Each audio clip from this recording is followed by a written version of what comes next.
Hello, everyone. This is Dalal Al-Harthi. I am currently a cloud security engineer at Farmers Insurance and a PhD candidate at UC Irvine.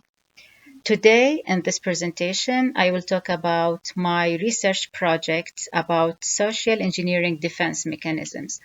I worked on this project with my PhD advisor, Professor Amelia Reagan from UC Irvine. So when we talk about cyber threat, we do have two elements or two main types. It can be either technical cyber attack or social engineering attack. And most organizations, they invest a lot of time and money and effort on mitigating the risk of the first element, which is the technical attack. However, if we did not invest a lot of time and money and effort on mitigating the risk of social engineering attack, then the situation in our organization will be something like what we can see in this picture. So we do have a gate and our gate is closed.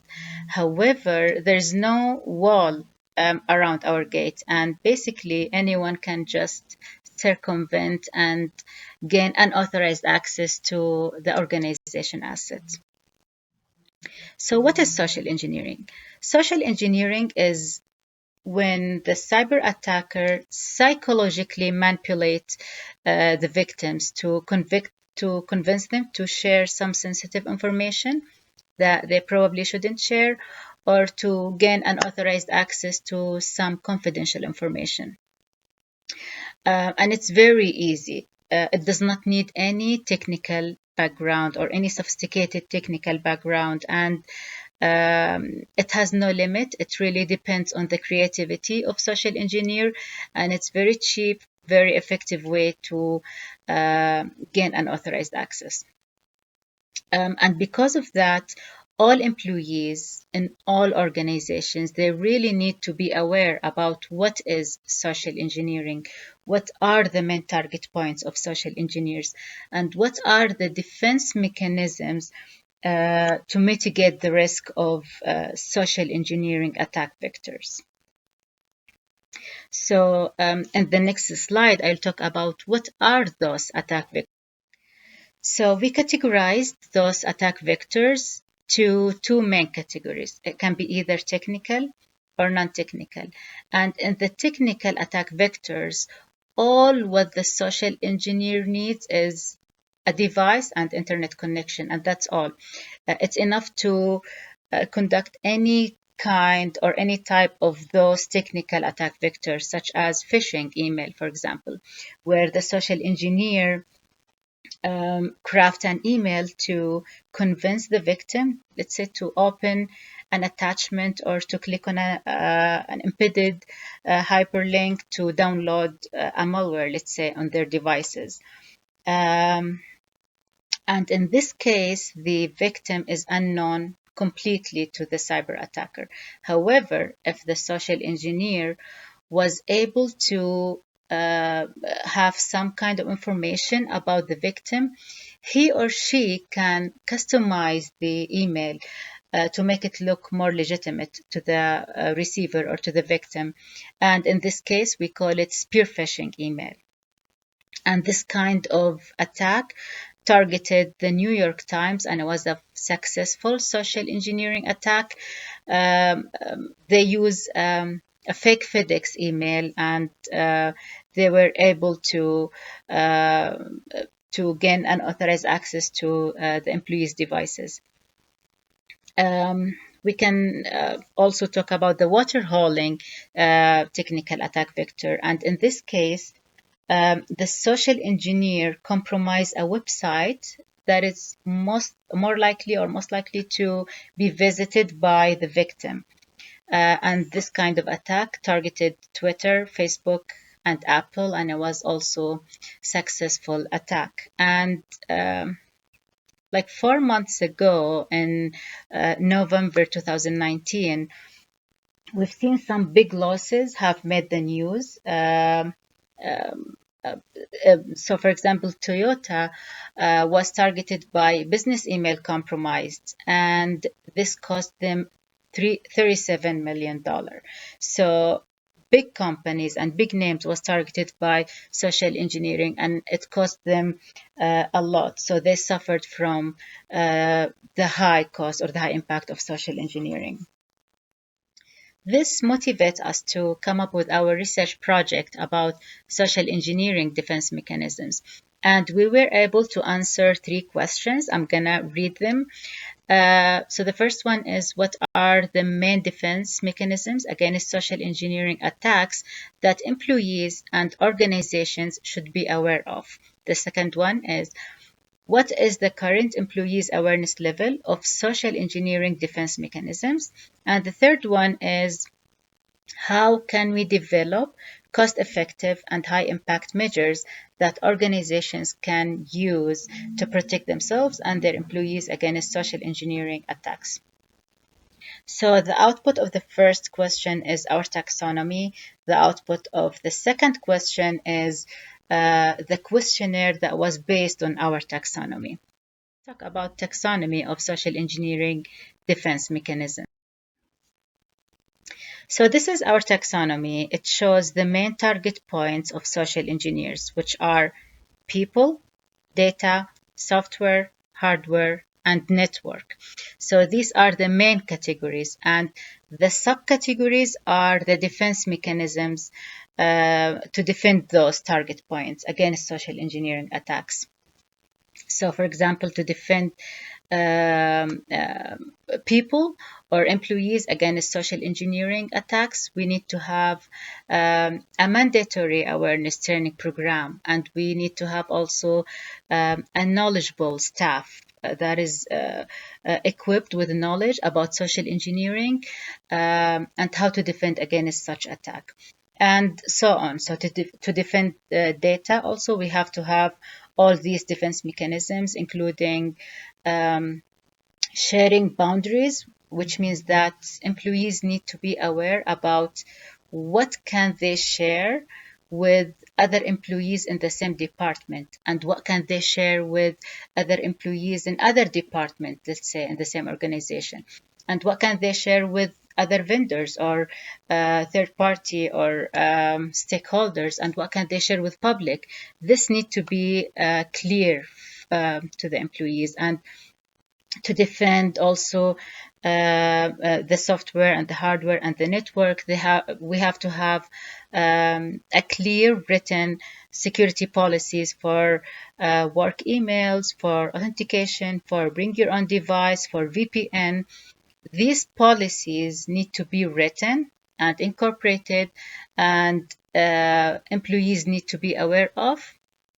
And also these policies need to be translated into technical steps within the organization's systems to ensure the enforcement of the implementation of those security policies.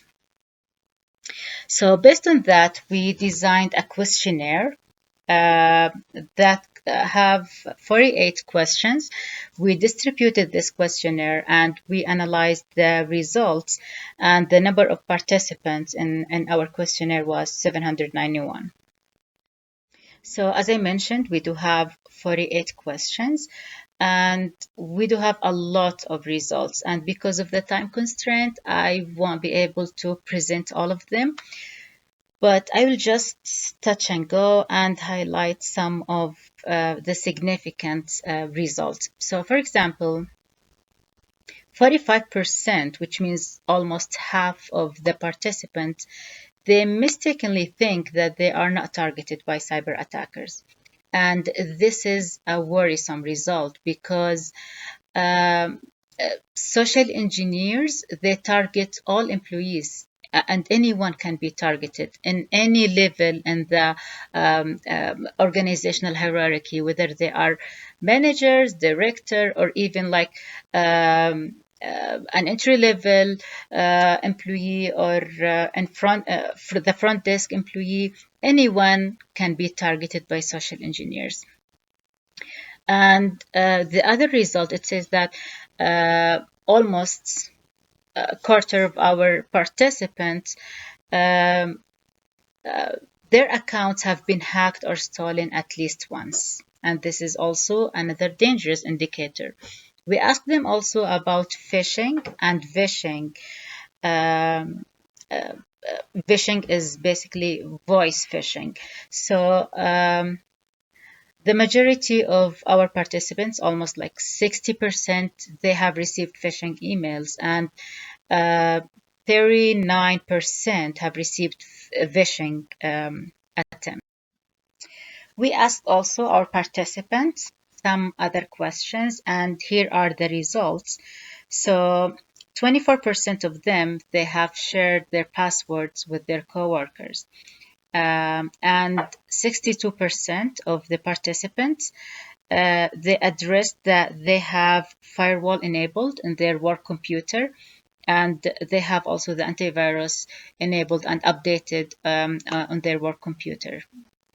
And interestingly, 66% of the employees, they read or open spam emails. And this is a really dangerous indicator. We understand that sometime, for some reason, some important emails might be forwarded to spam folder. However, if it's only like out of curiosity, then this is a really a dangerous indicator, and it really shows that like their organizations are vulnerable um, social engineering attacks. We asked also about whether they have knowledge about sharing boundaries for the information. 59% they have this knowledge, and 33% of the participants, they addressed that they have awareness training program. The rest do not have any awareness training program for social engineering attacks. And we also have a question about policies and procedures.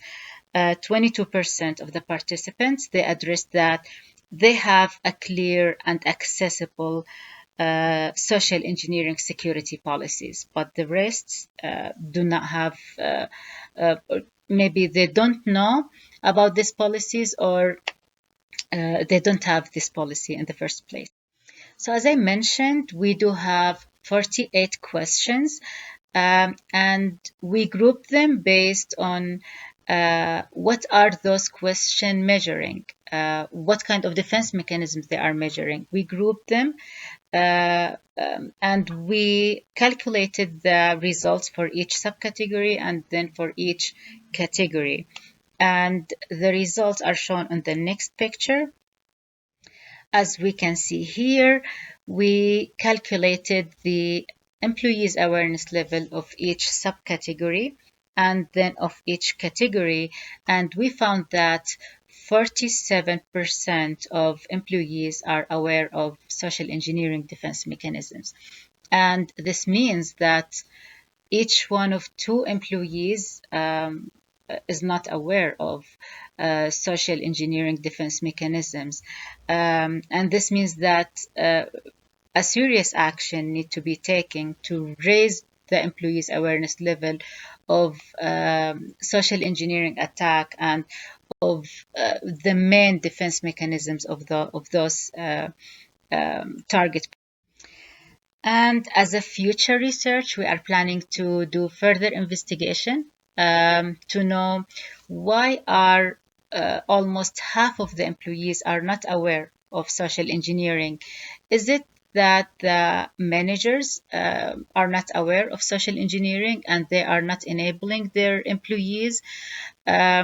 So the first thing we are planning to do is to measure the manager's awareness level of social engineering defense mechanisms. Meanwhile, we are planning to do analysis of what we called it CESPs, which is social engineering security policies. So we are planning to see, are there security policies in place? Are they incorporated? If yes, are the employees aware of such security policies? Are they being taught? And if yes, then are there any enforcement mechanisms to ensure the implementation of those security policies?